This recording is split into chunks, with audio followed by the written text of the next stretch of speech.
2022, en tout cas, dénonçons nos vivants. Trop, c'est trop. Makam. Bino, balobi, exi a publié bana batu tala ba retomber. Ba retomber on a souki wana. Makam. Pourquoi ne m'envoie qui n'est pas mon nez et roule moi peu. C'est fort possible de regarder ces longs à YouTube. Il y a mon YouTube voilà la télé. Na moni muta ko cette zone na YouTube na ngai et ça RDC bloquer na ko tu va bloquer. Makam. Parce qu'à l'ouvre les choses il va nous comment on négocie va coûter dans nzela bagarre bandi. So par contre bandi on va peut-être besoin de comment casser comme le roi sort à trésor mbomba. Ba olanda mbongo secours donc. Makam. Peigner sous qui au tché poudre vendre bandi yo tania yo. Homonio, et tu insultes. Et puis on nous dit que ce sont des personnes intelligentes. Je suis très content de voir que dans le monde, il y a des personnes intelligentes comme ça. Makam. Il est strictement interdit à un journaliste de clasher un artiste et musicien. Makam. C'est la honte en tant que chroniqueur, étant donné qu'on voit qu'un artiste et musicien, comme ils sont au tombe aux et qui ça, la répétition de cet artiste, il y a un avant-plan. On comprend que tendance à me comme il y a un mouton et là on le balance ni sentiment type bon voyage on dirait est perturbé. Makam. Est-ce que comme ça que on dirait te comprendre c'était quoi en fait la force de l'internet parce qu'aujourd'hui il faut tout le monde que TV chez Koufa. Bah tout va l'internet. Makam. Bon déjà Bercy en le regardant et puis on t'a parcouru on comprend qui est Bercy. Bon t'as Bercy aloba balba Koufi. Andima pena ba benga Félix Oazeko a benga apesi pire petit moi yamba bisi petit na ndula dai Oazeko lili na poto lili la prono na luka base. Makam. Et pourtant musique Oazeko beza forasiana c'est cette musique qui l'a permis d'être Bercy moi. Oh mon qu'il est fungo là. Kasi musique a des arrêts passés tu vois. Ça c'est un manque de respect. Un manque de respect pour na ba JB, manque de respect pour na ba Kofi, manque de respect pour na ba manque de respect ba Fali ba héritier. Makam. Moi je dirais à Bercy ceci. Un artiste et musicien c'est celui qui écoute. Au rose dans la maison de production Makassi, mais quand tu ne veux pas écouter, tu ne feras rien. Il doit d'abord commencer par briser les Bercy Néwana Katiwana. Parce que sur Bercy Nakati ça va briser et permettra ça à Moussala bien. Makam. Par exemple Bilito et puis on a biso Bercy Mwana. Ceux qui va l'ongwe parce que bah juger bon, bah qui ne va ça Moussala ba l'ongwe na ndenge ma bête. Merci. Mais s'ils ont quitté cet orchestre, c'est pour tout le monde qui a amusé là, il faut passer attention parce que mon pépé ça il casse à manga. Alors on l'a dit à manga, non mais mon a dit à pomme. Est-ce qu'on a intérêt de dire à pomme, tu vois qui n'est ou ne peut pas qui a tiré, il casse à quoi il s'est retrouvé à foule et puis bâtir moto zikiasi. 2022, en tout cas dénonçons nos vivants. Trop c'est trop. Makam. Et voilà, merci beaucoup mes fidèles à moi, merci. Nabana nyonso ya mboka partout bozalaka au bolingara biso biso peut lingara mino mingi parce que bozara wana à tout moment na biso to ça le meilleur de nous to peut ça rapino ba news ba information ya on toza vraiment ya ko sepela mingi bon continuer ko s'abonner massivement na Congo Mobimba TV et ça la biso ka plaisir et ça la biso grand bien et ça la biso vraiment qui toko mingi merci na mokili pema mo pesi pema o apesa ka biso pema apesa ka biso renouvellement ya souffle pour belé batiki biso to l'équipe on est l'autre côté mais kolo pema a pesi biso encore to pesi merci na kolon Nzambe merci na Nelo Itela waza simabilini merci na batuni sur l'hôtel Rabiso papa Robert Chibango matema Espérance Collé merci na famille la casse nyoso merci na bino sur bolinganga Noël Luisa merci na ba abonné kaka ya Congo Mobimba TV et ça biso bien kozali boso na bino vraiment bien. Le nazanga mon côté nazana ndeko killer on a linga obenga mingi ndeko killer pour partager moi les cambo ils ont concerné surtout na ma presse de part et d'autre ya ko ba parti près to so la quand dernièrement na business mais lelo ils sont so lango na ndeko killer pourquoi faire gola a exigé que nati le collé atanga les so combo na yete ni na internet ni na la télévision pour ce qui a tangué va reporter plainte est-ce que n'est atanga qui combo l'émission a fallu pour pas est-ce que plainte de tozoyo killer et ça paye solo to solo non on ndeko killer et au sala bien ndeko killer bonjour bonjour Tania m'avait dit Neymar 10 na biso tout la voix la fille la voix rock quand on est ça tout le monde a été hein pas ça on est de retour et puis bande de retour en tout cas on vous demande de vous abonner en tout cas massivement pour ça vraiment important. Et puis les loyautés là derrière la caméra pour assurer. Tout en tout cas, c'est pour la biso. Je profite de l'occasion pour des DP par ça et pas à Francine Mana Love depuis l'Italie. Et puis Janice Tanchunga pour tout Bangamouture et de Suisse-Irlande, les gourous du temple et depuis Suisse-Irlande. Et puis pensez au boss Eric Nkake. Lui, c'est mon perso de tous les temps, depuis les États-Unis. Maman Julien de Diebo Bissembi, cette émission et spécialement aussi à vous, Veva Moiri, Odilon Mampouya. Exemple à suivre. Et puis, merci. Il y a Gobelich, il y a vraie parole, il y a John Dilwa, un enfant pas comme les autres. Tous dans le plateau. J'ai parlé que les questions seront à toi. Mais moi, ils appellent moi analyse. Analyse. Merci d'avoir ça va la mission de démarrer. Dès killer. Toujours tala to côté les camarades balamo. Comme ça toujours tala toujours mona mambo. Ça s'est passé na YouTube. Côté la Mopanzi, il y a bande qu'on a biso et bande qui mambo ba clash ba nana boduga. Pas l'exemplaire, mais quand il y a YouTube, comme moi, Belinga, comme on a Charles Prince, on a ça qui créé moi, biloko et pas fallu pour pas. Après, de comme on a Virginie Manganga, baso ko attaqué par Malika Mania. Est-ce que vous sentez presque et comme il y a été votre monnaie comme exemplaire, on dirait comme il y a mélangé. Je crois que le logo, tout cela un peu moins trop, mais vous avez l'occasion tout cela parce que une science sans conscience des héroïnes de l'âme. Déjà, le fait de battre place au outil, ou comprendre peut-être place au week-end. Et puis quand tu ne sais pas pourquoi tu avais emprunté ces schémas et médias, ils sont un peu compliqués pour nous. Parce que ici, nous le savions tous que les hommes d'abord il y a passion, et puis en dehors de la passion, nous sommes là que pour aller faire l'investigation, plutôt aller faire l'investigation, prendre les informations à la source, pour traiter, pour checker. Il y a aussi ces éléments avec les éléments à proximité, où il nécessite une investigation, mais vous savez quand même les gars là. Et puis des éléments sous au foutu là et les canons. On a dépend de la chaîne de télévision, mais pour la personne de celle qui s'appelle journaliste et qui veut en tout cas faire ce travail, à un moto il faut ça là, la catégorie. Certes, il arrivera en tant qu'humain, en heure il y a plateau où nous avions aussi la libanda caméra peut arriver avec toi, moi pour ça, moi penchant et artiste et moi au lingara, il arrivera non.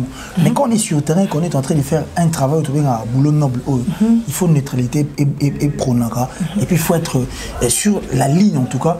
De façon que Marambo est perturbé à pénalité. Mais ce comme ça qu'on dirait que comprendre c'était quoi en fait la force de l'internet. Parce qu'aujourd'hui, il faut tout le monde que TV c'est Koufa.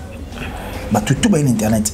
L'information tout le monde a maman il va salir tout le monde en internet. Quitte à nous maintenant de comprendre la force de l'internet, tout c'est un bon usage.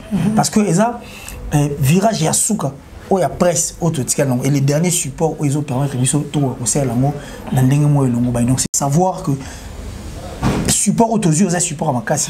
Il faut tout le salon comme il se doit. Mais c'est vraiment désolant et puis décevant, honteux d'ailleurs de voir Bandé qu'on a vu sur tout le monde régulièrement comme ça, qui viennent rendre leur compte dans le milieu professionnel autobengi et médias en ligne. Ça fait en tout cas très mal. Aucune personne a quoi aussi. Et quand je regarde ça aussi, par moment, pour éviter aussi à ce que vous allez on leur demande seulement de savoir qu'est-ce qu'ils veulent et c'est quoi le support il y a autour au ciel à l'élo. Soit bien ma casse et avoir des penchants, ce n'est pas mauvais de tomber la caméra, mais quand on est en plein boulot, il faut abandonner en salle et puis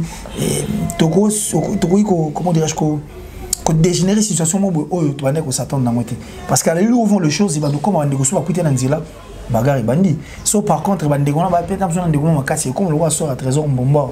Au secours, c'est très dangereux. Il faudra éviter à l'euro et comme la bisson dans les jours à venir. Et ça vraiment pas bien. Et puis Tobo ça n'a été que internet et la télévision t'es un sous régisseur n'a pas sa cassette. CD éthique à image éthique à la plutôt. Des images qui restent à vie. Quand nous faisons notre travail, on n'est seulement pas appelé à rester journaliste à vie. C'est vrai que ça il y a carrière oui, mais en dehors du journalisme, et si vous embrassez le monde politique aujourd'hui, ou soit vous embrassez le monde des chrétiens aujourd'hui, et que la vidéo est handicap. À tout moment, on clash, on fingi, mais on s'insulte d'abord, pourquoi? Tu comprends peut-être qu'est-ce qui se passe entre Mayana Bisson la TV, Qu'est-ce qu'il y a? Je veux te dire un truc, Tania Mabeti. Dans la vie, il ne faut jamais traverser les océans pour une personne qui sera ou qui est incapable de sauter rien que des flaques d'eau pour nous. Et puis monde la musique, parce que les musiciens, ils vont tourner en bête et puis ils vont quand c'est le son des ennemis, mais demain, ils vont sur la paix. Parce que Bino sont beaucoup mariés à niveau pour des personnes il est strictement interdit à un journaliste de clasher un artiste musicien. Mais comme c'est normal, et quand c'est normal, tu es sous autre cieux, tu feras la prison. Les artistes, c'est normal parce que les musiciens, tout le monde va clasher ça, il ne va pas clasher moi. Et ça rappelle à moi la limite. Vous comprenez? Mais ce comme que les journalistes a commis qu'on clasher un artiste et musicien, voilà, ce n'est plus le respect. Et comme il donc par contre, il faut et quand on les fait bien, et ça la biso bien. Aujourd'hui, le Nigeria est fort parce que les musiciens entre au salon de featuring. Et ça dit que la musique est comme il colo et puis si la production de tout le monde, il n'y a pas photo entre notre musique, tout ça va revenir à revenir artistes et musiciens. Parce que c'est des voix qui se sont seulement dit au nom de notre musique, faisons ça et comme musique. C'est de même aussi pour nous ici. Les artistes et musiciens entre eux doivent aussi le faire et c'est important. Même Bisso. Et puis si le long dirait, tu es baraté que tu constitues à force. Oui, pour une force pour te travailler surtout comme une seule personne. C'est-à-dire, Neymar, dans un sujet, j'appelle Killer, à force, il y a aussi un featuring et ça lit une force aujourd'hui. On parle des journalistes de l'internet. Or, avant, ce n'était pas le cas. Comme on te cite le nom, il y a des gens sur internet. L'équipe même en clair, Léon a kilo. C'est une force qu'on a constituée. Mais force apparemment, tout ça, on m'a bé. Aujourd'hui, quand on paye cash, tout le monde est bleu au roi. On a tellement en conflit avec tel, sur l'année en beauté, il y a des journalistes, il y a des musiciens tel. C'est bizarre. Or, nous sommes déjà une force. Et la force que nous formons aujourd'hui, tu dois changer l'image. Il y a presque. Tu dois changer l'image, il y a musique. On peut aussi apporter beaucoup dans le monde, dans la vie. Il y a des artistes, musiciens. Et ça vaut la peine. C'est à nous maintenant de voir ça. C'est la honte. L'autre son la beauté. L'autre soigne. Mais quand l'autre regarde, soigne pour faire na Robin Omdibouti. Quand faire autant de temps à combat Robin. Et c'est les Robin. Bah n'est pas soigne. Quand beaucoup n'a pas na temps il fallait na faire épée. Bah yokai bah ça peut faire tirer. Bah n'est pas na soigne. Donc il faut toujours éviter. En tout cas, il faut toujours éviter. Il faut seulement éviter. Voilà, éviter. Regarde l'image. C'est l'image en fait. Pour l'image, il y a ma place est belée. Et puis, c'est très important. Moi, je trouve ça vraiment honteux. Et puis, quand une personne est libre, dans la réflexion, par exemple, en franc-parler, il y a ce monde qui en franc-parler ne vient pas insulter. Parce que ceux-là qui insultent, même ça veut dire que ta fille est mal éduquée. Parce que mon toutou a ambassadeur et a famille. Mais quand tu viens à la télé, tu as une caméra, au peigné sous qui tu es poudre, yo tania yo, et tu insultes. Automatiquement, tu reflètes l'image de ta famille parce que tu es l'ambassadeur. Il y a une famille. So, l'image de c'est la famille quand tu insultes. Et puis, on nous dit que ce sont des personnes intelligentes. Je suis très content de voir que dans le monde, il y a des personnes intelligentes comme ça. En tout cas, ce sont ces mêmes personnes qui viennent sur le plateau de télévision. Au clash, Internet et églises. Si, et cause à l'église. C'est bon, il n'y a pas de père église. Mais regarde ce que les autres font là-bas. Il y a une émission, ça, émission, il y a 1 million de vues. À 600 000 vues pour qu'il y ait ma fille. Mais au moins, il y a un et 5 000 bandes pour tal de vues. Les gens suivent. Et puis, on a pas au lendemain. Du début jusqu'à la fin. Si quand on est killer, dans les cameaux, il y a des musiciens, à partir près, comme un musicien, bateau, to panzara sango. Il y a des gens qui bateau comment que bateau est ferré so ba pas fallu ba côté te pas ça ba ferré ba te fallu qu'on ba oya côté à ferré te pas ça déjà ba journaliste ba déjà capté si on peut parler net Mumbai déjà va placer na bateau est victime il y a côté à ferré golaté net par exemple nati lokole oh lelo kombo na ezo tanga malama be pa faire rigola ki faire rigola sengi nati lokole journaliste intelligent il y a Digital Congo atanga lisusu kombo na été a prononcer kombo na été dis-nous un peu dans les kambo wana soka prononcer kombo na eza na YouTube eza na télé a reporter plainte si ko pendenge nati lokole tangi kombo ya faire rigola na émission parce na Philippe il peut pas yebisa ngai est-ce que c'est vrai faire rigola reporter plainte à comment moto comment moto il fallait poupa donc ce qu'on dit nati lokole journaliste il fallait poupa il est aussi autorisé à un artiste et musicien de payer la direction il y a communication artiste et musicien ceux qui sont sous journaliste c'est moi à notre dernière image artiste na bango ba la possibilité il y a quoi interdire que peut-être pour la raison telle ils sont préférés et celle m'a pour éviter nous avions vu ça avec Fali na RTGA il s'est adressé à RTGA mon savier c'était qui cette cible tu vois mutuni ba sengaki attends comme on a été en bien ou en mal parce que tam sous orchestre se sentait qui où l'artiste s'est senti terni et puis lésé n'a pas propos de comme sous et arriva c'est qu'on quitte à nous maintenant de voir les choses du bon côté mais pour tirer mon je crois qu'il y a une Tracy il est problème Gabana zo babuka liboko kazi nous on a dit que les abissonnés bisonne il faut tout bas et là on y to luka et puis là on y to lingi na musalo to sala et singa biso nini c'est vrai que musala biso za rapina na moi le côté moi so na moi penchant artiste et moi ni tam sous moi faciliter le cause là et le cause là oui on ne refuse pas faire autrement to ça on pende msus to redore moi image on to salia on penza msus pour biso toi censé te aider artiste nous accompagnons. Et ça, une façon d'aider les artistes. Nous accompagnons. Quand tu sens que quelque chose ne va pas, tu simbico. De ce côté, tu simbico. Tout ça, on a pour accompagner Bango. Mais Moussala les autres appartenir à Bango. Nous devons avoir des limites. Place liberté Nabiso et Souki, il y a un peu bandi. Mais on va pencher en haut. Bon, naï, namonango inconcevable. Sokaye, bon. Pour déjà tant combo et faire rigoler. Non mais on peut toutefois voir ça autrement hein, pour bon sango ndenge msusu et je pense que tant msusu ndé bon bazweli yango peut-être contexte sango yango tie mais la grande part ça peut côté na biso. Et ça peut na côté na biso mais faire vraiment la part des choses. Bon, nous on est youtubeurs, toi youtubeuse né baloba. Bon biso toi chroniqueur, toi ba chroniqueur. Ça dit chroniqueur, analyste ya makambo. On fait cette différence. Comme ça, on saura que biso tutamboli la déontologie, mais ceux là qui disent que bon bah pour na buzz tout bani na bango, ils le font comme ça. Par contre, biso to redoré non peut cop na biso pourquoi pas ne mambo qui ndi na mon né et roli moi peu. Tout comme internet par la bonté bon na ligne sous RDC. Na kati bango. C'est fort possible que RDC long à YouTube. Il y a mon YouTube voilà na télévité. Na moni muta ko cette zone na YouTube na ngai et ça RDC bloqué na ko tu va bloquer. Et c'est un danger. Donc on essaie un peu de regarder les choses du bon côté, enfin que tout ça, la maman, c'est doit, biso cop, na biso aussi d'aller fouiller l'information au traité au Bimicity. Il y a un monde important. Si quoi, ma journaliste est un go, na ba musicien un go. Et comment, ok côté balinga, ye, allo bagi boy. Il y a ça muto côté kuna, ça muto émission songolo pakala.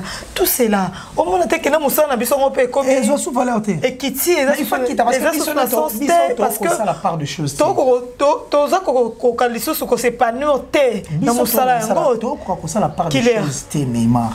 Part de choses comment? C'est-à-dire la profession. So que ok kuna voyager na musicien comme mutu ka ha musicien. Il y a mon habit. Bisone to ça la mabe. Comment? Biso père amour nous faisons mal. Quand tu voyages avec un artiste et musicien quand tu reviens et on comprend que tendance à m'aramouter comme ça. Na moutna et na kolobana ni tomo sentiment que non. Type bon voyage on dirait est perturbé. Or il faut toi là-bas professionnel. Alors en étant professionnel les amis. Relation avec artiste et musicien c'est du côté professionnel.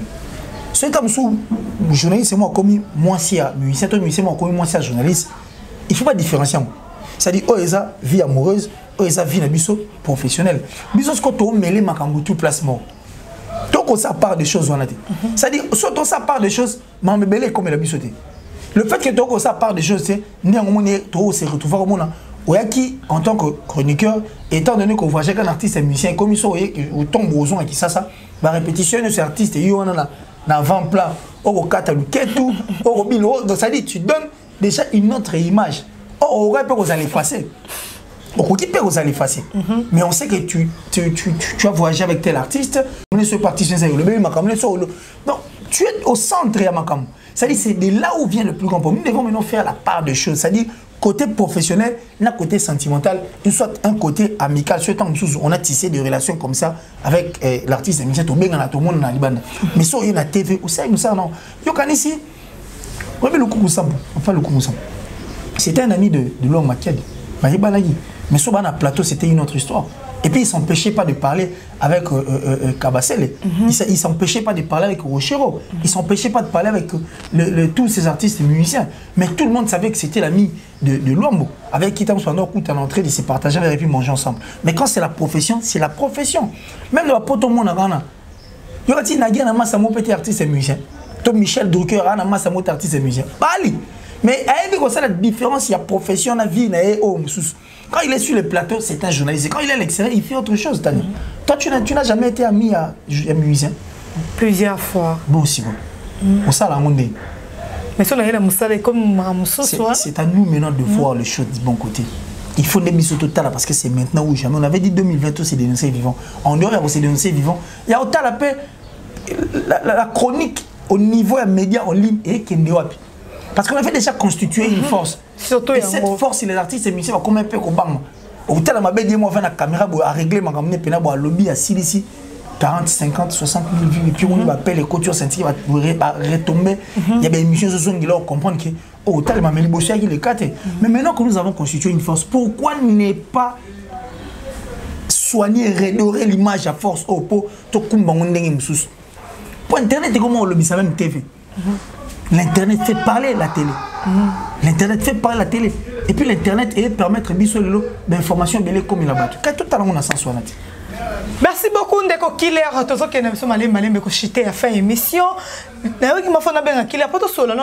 Qu'est-ce qui se passe entre nous, le journaliste, le chroniqueur, les chroniqueuses et le musicien?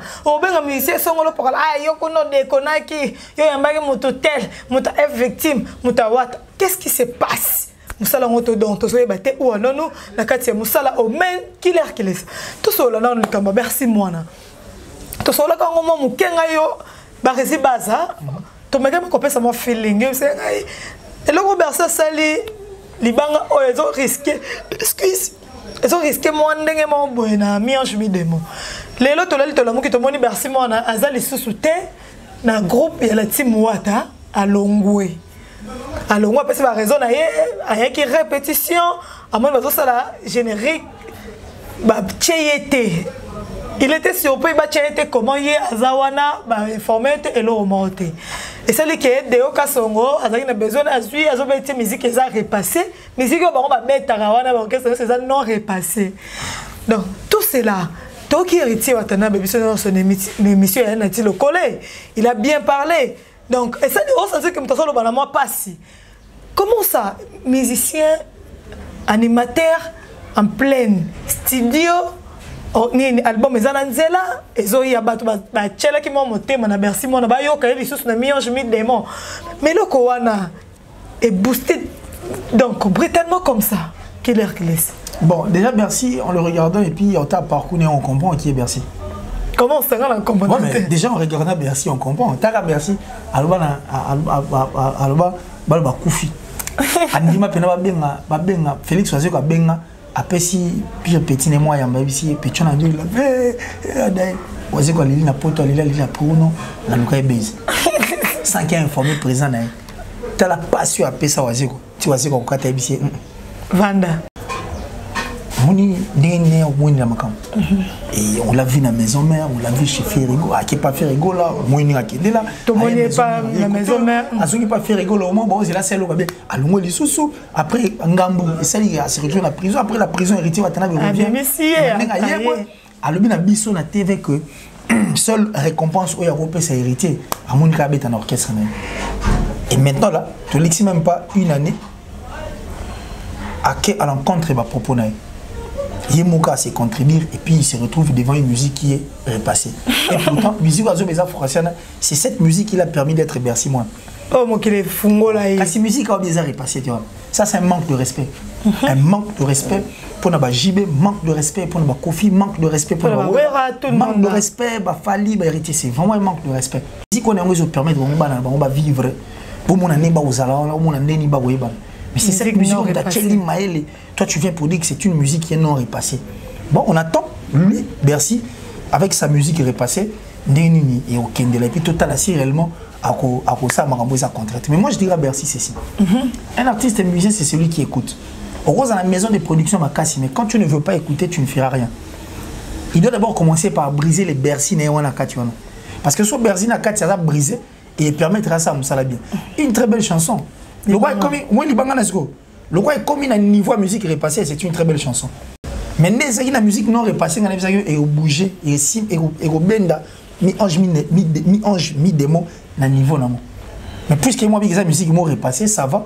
Et na niveau, il y a une ligne à production avec niveau, on espère que l'artiste sera bien encadré. Et par contre, il peut faire yoka. Mais il doit regarder les choses du bon côté. Il doit d'abord briser le Bercy, qui a l'intérêt de lui. Et puis il doit se laisser faire. Il faut yoka trop. Au cas où il quitter, la musique repassée, il y a une condition que la musique non repassée. Et quand il dit que Libana a mon IP fin carrière. Or, Bercy, il faut qu'il est parmi les animateurs. Il y a ma casse, il y a mon Ganabiso. Ah, ça? Parce que mon Toliboso, Bill a fait ça. Brassard. Ah, parce que Bill avait compris que.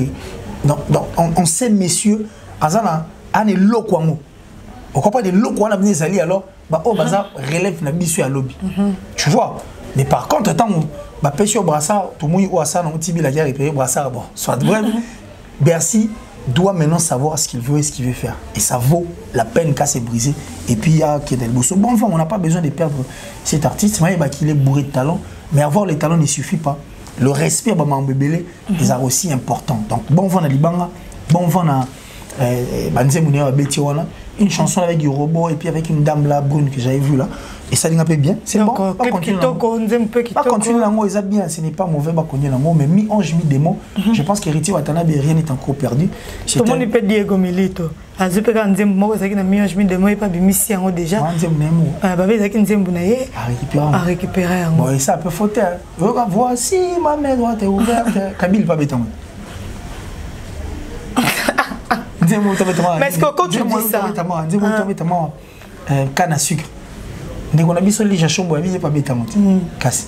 Boto yoga ouais. Si quoi, na comment na biloko wana nyoso. Pourquoi c'est mon na moment où na ngonga où artiste azali banda ya mboka azo préparer album pour l'orchestre pour na ye moko pour na ba fan na ye.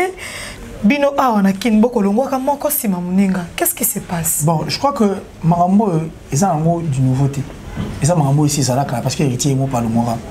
À l'ongwa pena maison mère. Et par contre, bah musicien belé pe ba longwa la BCBG ba musicien ba longwa ça nango il y a l'autre mais j'ai comme l'impression période moi vraiment moi il y a batmo ezali que soit mon orchestre moi ils ont ligné matin il y a batmo au beta le quoi il y a za fan il y a orchestre tel babité il faut tout attaquer orchestre tout si ça ba comment orchestre on a cause ba musicien qu'on peut ça va moi ba longwa va déstabiliser l'artiste et musicien. Ceux qui musiciens, bah Diego par exemple, Bilito, et puis on a biso Bercy moi. Ceux qui va longue parce que bah juger bon, bah qui n'est pas ça, Moussa n'a pas longue, n'a n'enga ma bête. Merci. Mais s'ils ont quitté cet orchestre pour tout le monde, voyez qu'il y a musée là, après longue la bango, il faut pas ça là, attention parce que mon pepeko ça il casse à manga. À longue les nzité à manga, non mais mon nzité pomme. Il y a un intérêt de pas mon tabac qui est né ou ne peut pas qui a tiré il casse à quoi il s'est retenu à foule et puis bah tiens mon tosi qui a signé. Donc on doit faire des choses tout en réfléchissant et ça aussi important. Donc bon vent à Diego Milito, bon vent à lui et puis nous avons une pourquoi ils a bien ça va on cette chanson si cette chanson ils appellent au sein il y a bon mot mi-ange mi-démon et puis mara pour on ils en a touche il y a héritier Watanabe OP ils en a touche il y a Diego Milito donc ils en a pratiquement biloko imbalé que ça donc bonne chance na bango rôle bani pour héritier Watanabe avec des chocs bon what a déjà Bercy motema pour comment héritier Watanabe déjà mon a lingra Bercy mingi donc comment on a c'est ça avec le choc là ça vraiment mutu par contre lui aussi avait choqué ensemble quand même moi on n'a pas voulu parler en autre chose mais on sentit que Vepena là il touchait à départ mais bon le gars comme il paye et bah c'est un peu expérience. Et puis, dans limite que Bercy ça monte à l'Ibosso à l'Omoué. Orchestre où tu pratiquement groupe nani ambulance. Papa Daché Bakena. Tout le monde. Yasaleka, il a continué. Et aujourd'hui, quand Bercy Diego Bakena Bango, ce n'est pas aussi un. Ça fait mal, mais je ne pense pas qu'il y a un outil. Donc, quand tu es fort, on n'est pas ça à featuring, mais c'est Reddy Amissi Baye, le compte, mon artiste préféré. Mon artiste préféré. Parce qu'on a dit moi, il y a un JDT, il y a beaucoup de JDT. Ah, tu as Baye le canto. Voilà, donc vous avez mis l'idée. Vous avez papa mon passant là, tout ça là. Vous avez belleté. Ça dit côté Reddy Amissi, côté il y a JDT Moulopo, vous avez belleté. Mais on appelle ça aux raisons, parce que vous bossez une vidéo. Vu de l'eau, tu as reçu un combat car vu de l'eau, tu n'as pas c'est pas un anniversaire, un vu de l'eau, il y a un baol et l'un des mots. Ça n'a eu qu'on a raison à 4 jours. On me à carnet, c'est il y a Charlie. Tu es 14 ans, dis-moi, il dit pour à Okumba, à Olé, l'habitude comme ça l'accident. Il y a comment à niveau. Il y a les larves. Parce que tu as juste été peu. Donc je vous donne raison parce que tant dans Zoratin, comme artiste, on sent que il y a quelque chose. Voilà. Donc qui touche. Mais c'est pas le compte je te salue tous et là zonga. Bah pour le promettre une émission et trop manos là yo. Dans les garçons dans salle d'émission donc sur la salle d'émission dans ça et ça va bien parce que après la liste, ma deuxième fois, ta voix aussi, elle est. Ça fait bien. Est-ce qu'on redit à Roloba? Est-ce qu'on redit à Wemba? Donc, tout le monde a déjà, et là, on a hérité à Tanabe. Bonne chance. Bonne chance. Qu'on soit déjà, mais c'est Baï le canto, et qu'on a un ami, je me demande, et des mots bien. Courage. Et puis, tu sois fort, toi, tu es Gogan, toi, tu es à Telme, donc, moton à Telme. Pour vous, maintenant, le contraire, Zozo Batono Betsa, on aurait vous fait que c'était ma Bayo Rose, Bill Clinton, les appels boules. Ah, vous avez mis la publicité. Voilà, vous avez tous les temps, appelez ça comme Macintosh, appelez ça comme Watanabe. Parce aux yeux là, il y a une touche, il y a une mi-ange mi-démon pour te perdre peut-être kilo, na boule, il y a une mi-ange mi-démon. Ça, la boule. Mais pour pulser l'animateur, parce que Made in la team Wata, et vous avez encore meilleur que Made in l'orchestre, pour ils ont embrouillé la situation. Surtout dans la team Wata, on dirait hérité à l'ingénieur propulser Ming, mission, aux Taliban, qui est banane, ça Made in Wata.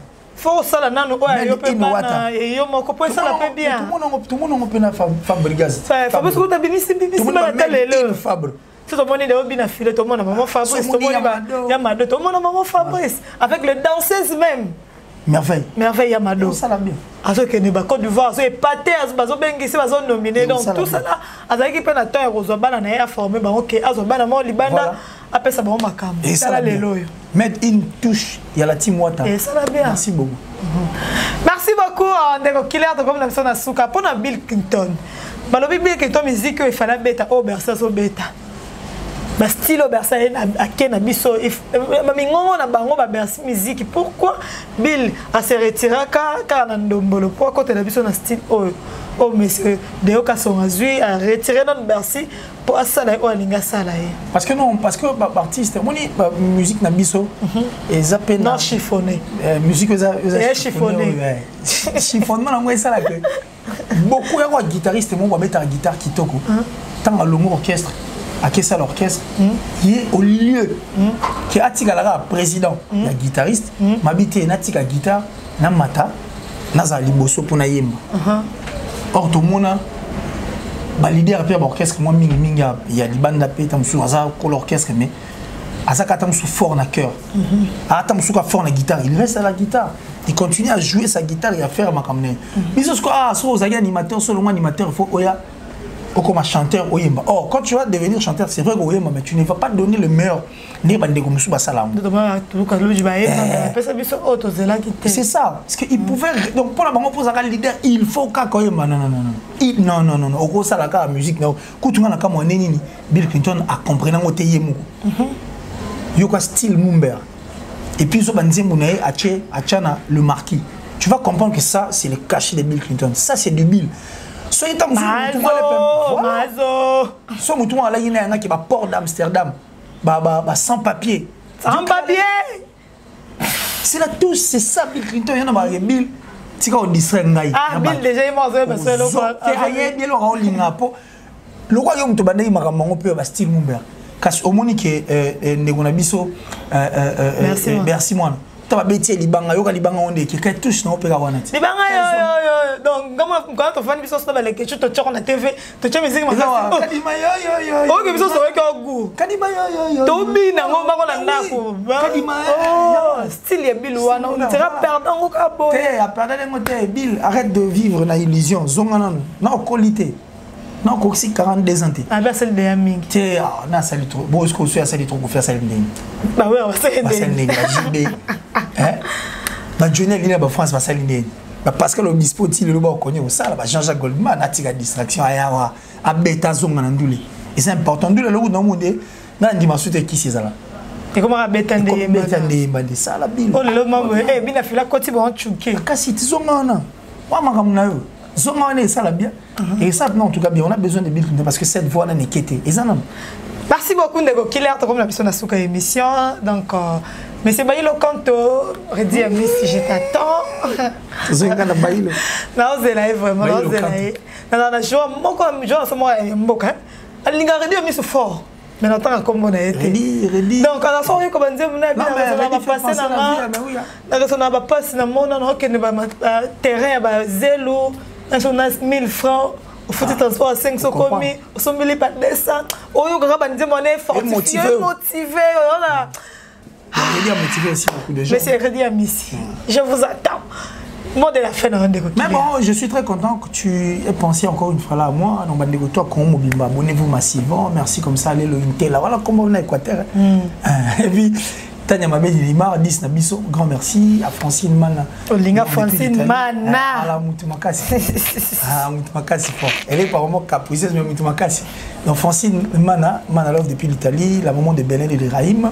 Merci à mon vieux Gianni Sitanchunga pour tout Bangamouture et des Suisses-Allemands, des gourous du temple. Eric Mkake, le boss depuis les États-Unis, Bandegouba s'abonne à faveur HD Télévision parce que c'est une chaîne d'un ami. Tochonga pour faveur HD Télévision. Maman Julienne Diebo Bissembi depuis les États-Unis. Vieux Eva Moiri en Autriche. Maman Cathy ainsi que Venabiso Dilon on peut à l'exemple à suivre. Rachel Moussi, la fantaisie. Et pour clôturer, la première dame de Lausanne, merci Kouago Belisha. Vrai parent riche, on dit le wawa. Un enfant pas comme les autres. Merci beaucoup en Killer Kilesi. Merci à Mius Botalipi surtout comme na Souka pour toutes ces émissions. Tolingi kaka kimia entre Pandisango na balanga nzembo et ça la biso bien. Et là on m'a dit ko betela c'était pas tout le monde akaba clash ko fingana qu'est-ce qui se passe, qu'est-ce qu'il y a tout ça baté ou alonu na musala oyo obenga mutu tel bo obinisa yo.